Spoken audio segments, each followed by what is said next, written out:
Série d'exercices que je vous ai donnée, on vous demande de calculer à chaque fois le produit scalaire ABAC par la méthode la plus adaptée. Alors, pour l'exercice 116, on vous donne trois longueurs.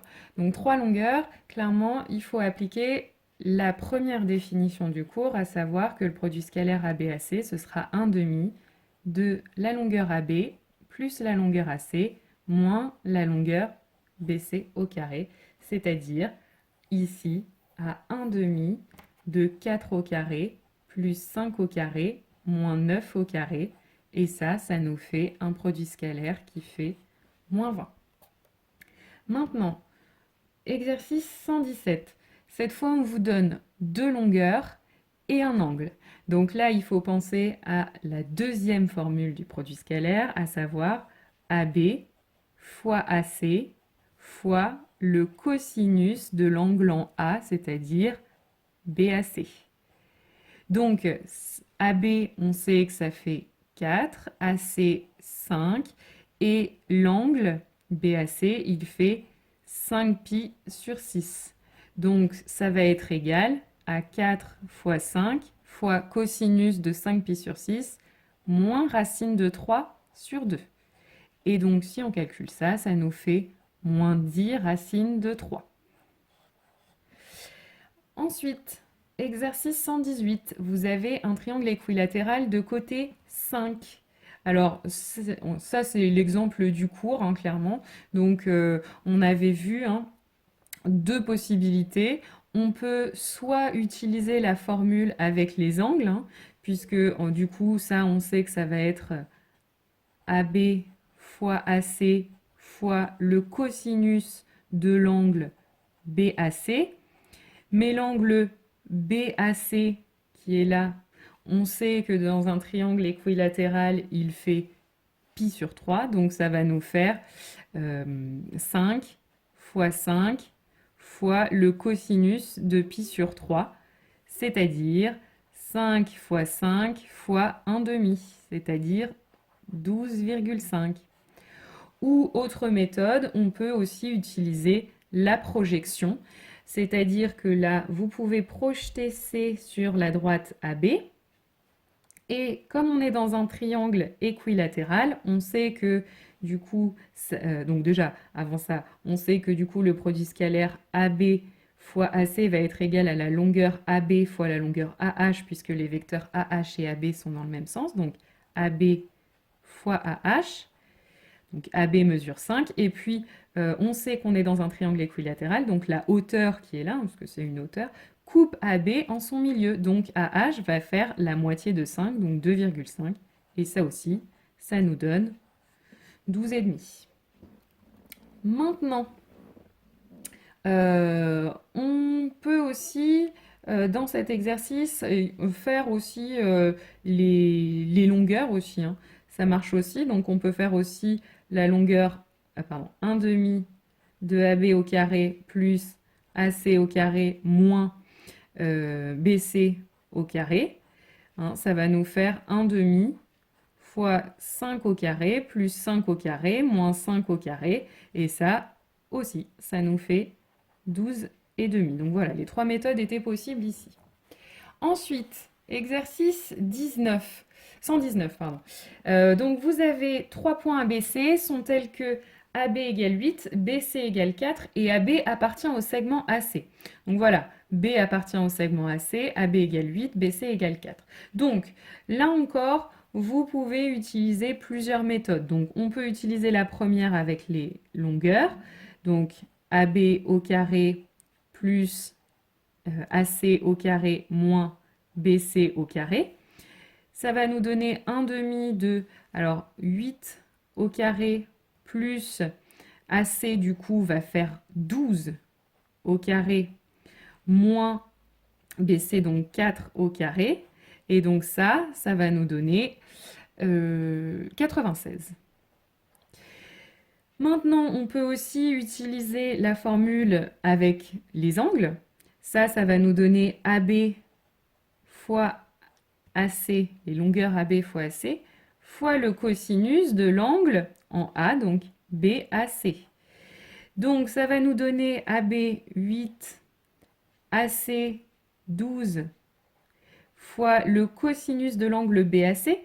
Mais l'angle BAC, en fait, il fait 0. Et le cosinus de 0, on se rappelle que c'est 1. Donc ça va faire 8 fois 12 fois 1. Donc 8 fois 12, 96. Et enfin, on peut aussi utiliser la projection orthogonale, puisqu'en fait là, l'idée ça aurait été de projeter C sur la droite AB, mais c'est déjà fait en fait. C est déjà sur la droite AB. Donc il suffit, comme les vecteurs AB et AC sont dans le même sens, de faire le produit AB fois AC, c'est-à-dire AB 8, AC 12. Donc ça fait encore une fois 96 et heureusement, les trois résultats coïncident. Maintenant, exercice 120, dans le plan rapporté à un repère orthonormé, on vous donne les coordonnées de A, B et C. Donc là, évidemment, c'est la quatrième formule qu'il va falloir utiliser avec les coordonnées. Mais pour l'appliquer, je vous rappelle qu'il faut d'abord calculer les coordonnées des vecteurs AB et AC.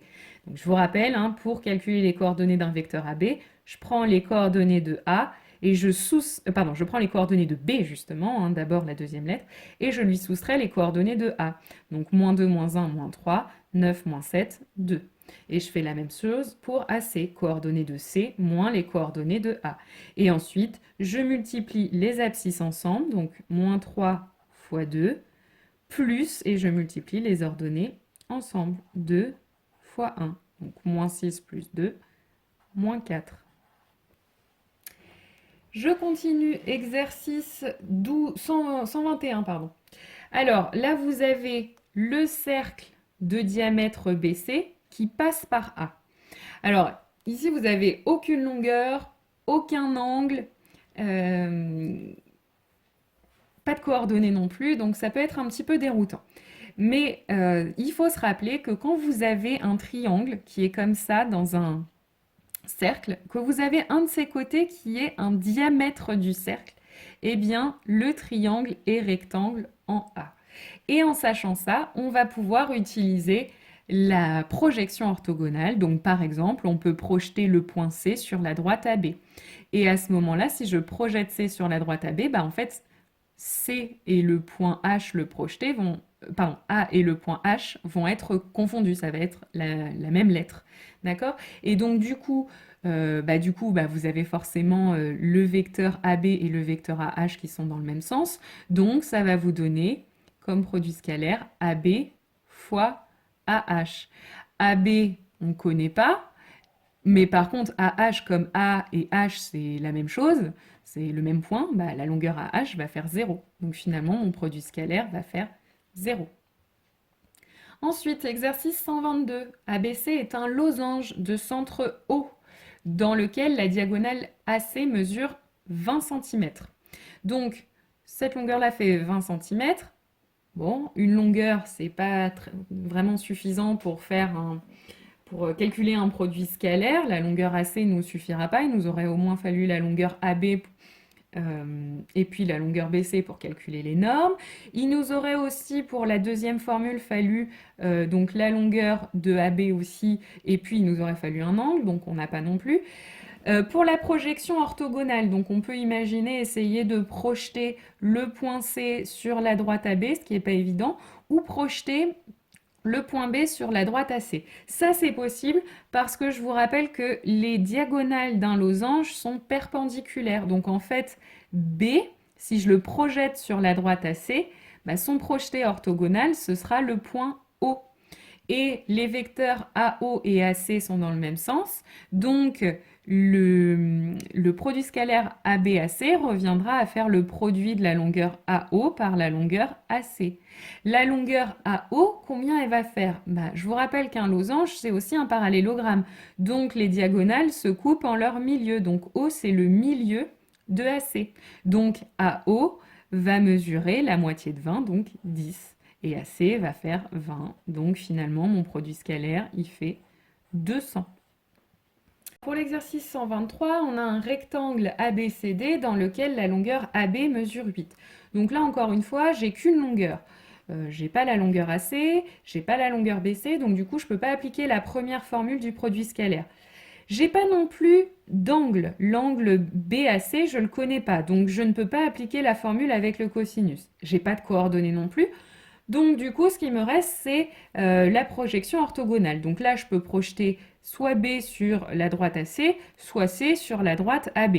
Le plus simple, c'est de projeter C sur la droite AB, puisque j'ai un angle droit ici. Donc le projeter, ce sera le point H qui sera le projeté orthogonal, ce sera en fait le même point que B.